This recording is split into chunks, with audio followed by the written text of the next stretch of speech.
انداز دیکھیے، ارشاد فرمایا والعصر، رب فرماتا ہے مجھے زمانے کی قسم ہے۔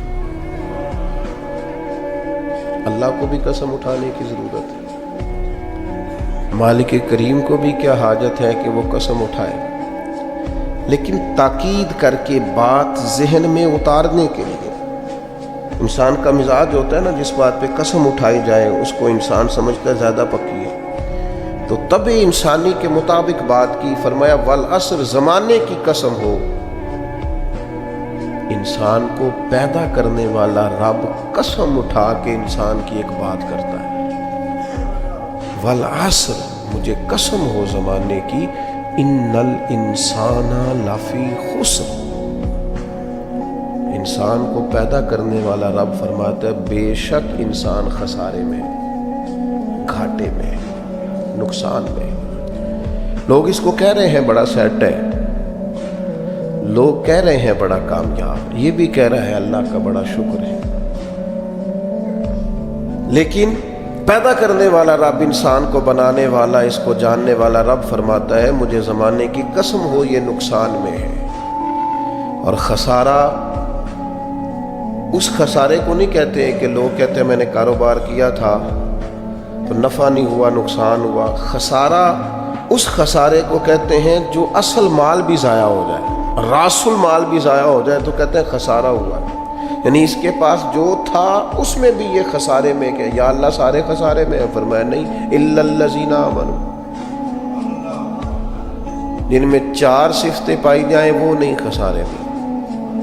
ان میں پہلی صفت یہ ہے کہ الا الذین آمنوا، بے شک وہ لوگ جو ایمان لائے، مگر وہ لوگ جو ایمان لے آئے، جن کا ایمان مضبوط ہو، جن کا عقیدہ ہو کہ اللہ ہمارا رب ہے، وہی پیدا کرنے والا ہے، وہی رزق دینے والا ہے، اسی کی تقدیر کا غلبہ ہے، رب کریم ذرے ذرے کو جانتا ہے، اللہ تعالیٰ نے جس حال میں رکھا ہے یہی حال میرے لیے بہتر ہے۔ انسان محنت پوری کرے، نتیجہ اپنے رب پہ چھوڑ دے، اسباب سارے جمع کرے، بھروسہ اپنے اللہ تعالیٰ پہ کرے، عقائد کے لحاظ سے پختہ، اور پھر اس کا عقیدہ ہو کہ بعد از خدا بزرگ تو ہی قصہ مختصر۔ کائنات میں سب سے عرفہ والا، عظمتوں والے، شانوں والے، بلندیوں والے، رفتوں والے، کائنات کے امام، نبیوں کے امام، رسولوں کے امام، فرشتوں کے امام، محبوب مطلق اگر کوئی ہے تو جناب محمد رسول اللہ ہے صلی اللہ تعالی علیہ وسلم۔ سب سے اولا ہو اعلیٰ ہمارا نبی، سب سے بالا ہو اعلیٰ ہمارا نبی، اپنے مولا کا پیارا ہمارا نبی، اور دونوں عالم کا دھولا ہمارا نبی۔ نظریاتی پختگی حاصل ہو، عقائد پختہ ہو، ایمان میں عقائد پوری طرح داخل ہے، عقائد اہل سنت کا پابند ہو بندہ۔ پھر ایک اور بنیادی عقیدہ ہے، اسی ضمن میں سارے عقائد آ جاتے ہیں، فرشتوں پر بھی ایمان ہو، اللہ کے تمام انبیاء پر ایمان ہو، اچھی بری تقدیر پر ایمان ہو، لیکن ایک بنیادی عقیدہ جس کو عقیدہ آخرت کہا جاتا ہے، اس پر انسان کا ایمان ہونا بڑا ہی ضروری ہے۔ اگر آخرت پر ایمان کمزور ہو جائے تو دنیا میں جتنے بھی عمل ہم کرتے ہیں یہ سارے کمزور ہو جائیں۔ یہ جو لوگ ڈپریشن میں، ٹینشن میں، انزائٹی میں چلے جاتے ہیں اور ایک بات بار بار کرتے ہیں کہ میرے ہی ساتھ ایسا کیوں ہوتا ہے، آخر بڑی ہی کوشش کے بعد میں ہی ناکام کیوں رہ گیا، تو انہیں بتایا جائے گا کہ کامیابی پتہ کیا ہے؟ لا یستوی اصحاب النار و اصحاب الجنہ، اصحاب الجنت هم الفائزون۔ جنتی اور جہنمی برابر نہیں ہے، کامیاب وہ ہیں جنہیں اللہ تعالیٰ نے اصحاب جنت بنایا ہے۔ جو جنتی ہیں وہ کامیاب ہیں، جس کو اپنی آخرت کے تعلق سے اللہ تعالیٰ نے فکر سلیم دی ہے، راہ ہدایت دی ہے، اعمال حسنہ پر استقامت دی، اور وہ سمجھتا ہے کہ میں محنت اپنی آخرت کو ٹھیک کرنے کے لیے کر رہا ہوں، جد و جہد میری اپنی قبر کے لیے، حشر کے لیے، آخرت کے لیے۔ آخرت پر جس بندے کی توجہ ہے وہ بندہ کامیاب۔ اس لیے دنیا میں اگر دنیاوی طور پر کوئی ناکامی آ بھی جائے تو کوئی اتنی بڑی ناکامی نہیں ہے، اس لیے کہ اصل کامیابی آخرت کی کامیابی۔ تو عقائد مضبوط ہو، اور پھر عقائد اہل سنت کی پابندی اس کے پاس موجود ہو، نہ رفض کی طرف اس کا رجحان ہو، نہ خارجیت کی طرف اس کا رجحان ہو، اس کے نظریات ستھرے ہوں، اجلے ہوں، خوبصورت ہوں، وہ رسول پاک کی ذات گرامی کی پوری غلامی کرنے والا وہ شخص، تو اس کے نظریات اعلیٰ. تو فرمایا کہ انسان خسارے میں ہے الا الذین آمنوا، مگر وہ لوگ جو ایمان لائے، وعملوا الصالحات، اور جنہوں نے نیک اعمال کیے. اور یہاں بات ختم نہیں ہوئی، دو صفتیں اور بھی پیدا کریں.